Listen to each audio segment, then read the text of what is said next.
अस्सलाम वालेकुम सर। वालेकुम सलाम आसिफ साहब। सर ये बिलोल अहमद का सवाल है कि टॉप रेल को हम एंकर पॉइंट बना सकते हैं सर। जी आसिफ साहब, बहलोल ने सवाल किया था कि क्या टॉप रेल को हम एज ए एंकर पॉइंट इस्तेमाल कर सकते हैं कि नहीं। तो अगर स्टैंडर्ड से मैं गाइडलाइन दूं तो स्टैंडर्ड इसको अलाउ नहीं करते। हम टॉप रेल को एंकर पॉइंट नहीं बना सकते फुल बॉडी हार्नेस के लिए।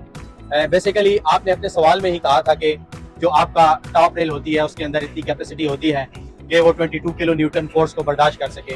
तो टॉप रेल में बेसिकली इतनी कैपेसिटी नहीं होती है। जो एंकर पॉइंट होते हैं उनकी कैपेसिटी 22 किलो न्यूटन से ज्यादा होनी चाहिए, तभी वो एक स्ट्रॉन्ग एंकर पॉइंट होते हैं। बेसिकली जो ये हमारी टॉप रेल है, ये टॉप रेल हमारे पास फायर प्रिवेंशन सिस्टम है, फॉल प्रिवेंशन सिस्टम है सॉरी।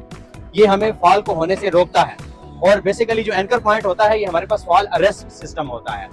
तो ये दोनों कंफ्यूजन क्रिएट करते हैं।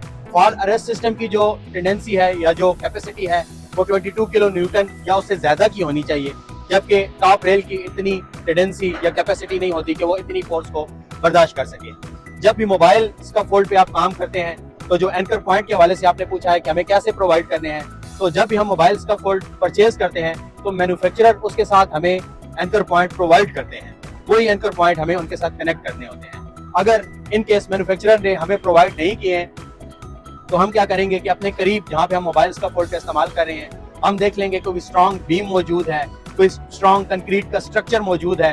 देन हम उसको किसी इंजीनियर से वेट करवाएंगे, यानी कि उसको वेरीफाई करवाएंगे, सर्टिफाई करवाएंगे कि इस बीम में इतनी कैपेसिटी है कि वो एक वर्कर का up to 22 kilonewton force को बर्दाश्त कर सके। उसके साथ हम लाइफ लाइन प्रोवाइड करेंगे। इसी तरह हमारे पास मुख्तलिफ क्लैंप्स मार्केट में अवेलेबल होते हैं जो कि सर्टिफाइड होते हैं और इसी पर्पस के लिए बने होते हैं, वो भी हम अपनी स्कैफोल्डिंग के साथ कनेक्ट कर सकते हैं। इसी तरह हमारे पास एंकर स्ट्रैप्स मार्केट में अवेलेबल होती हैं, वो भी हम ले सकते हैं। याद रखें, जब भी एंकर पॉइंट इस्तेमाल करें मैन्युफैक्चरर की रिकमेंडेशन को एक दफा जरूर देख लें कि आप उसने इसकी कैपेसिटी के हवाले से जो गाइडलाइन दी है क्या वो हमारे स्टैंडर्ड रिक्वायरमेंट को फुलफिल करता है कि नहीं। होप सो वीडियो बेनिफिशियल होगी। व्हाट्सएप पे भी मुझे ज्वाइन करें, यूट्यूब पे भी ज्वाइन करें। Thank you very much.